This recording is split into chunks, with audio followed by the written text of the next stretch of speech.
Is that like the frequency of contact? How does that work in? Yeah, with a blog, definitely an editorial calendar is a good idea, and it's also a great idea with premium content.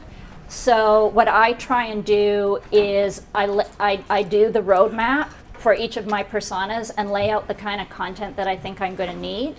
And then it's really hard to develop like 3 ebooks all at one time. And most of us don't have the time to do that, or staff that can do it for us. So I try and break it into chunks. So if I'm developing an ebook, I break it into chapters, and then each chapter becomes a blog post. And then once I've written all the chapters, then I can put it together in my ebook and sort of repurpose the content that way. And I figure with this presentation that I just gave you today, I probably have 3 good blog posts that I can write out of that. And then for the presentation, I created the template as an offer, a sort of more a premium offer. So now I've got that, and I can tie that into each of the 3 blog posts I'm going to write about buyer personas and the sales cycle. Yeah.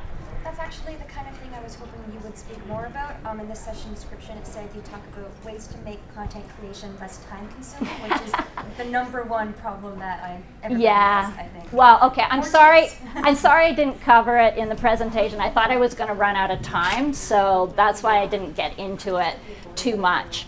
But finding time to do it, that is the #1 concern I think that we all have. I know, like for me, I've got tons of ideas, but it's just a matter of how do I get it all done. So breaking up an ebook, for example, into the chapters and then bringing those all together. But what I've started to think about a little bit more is simpler content. So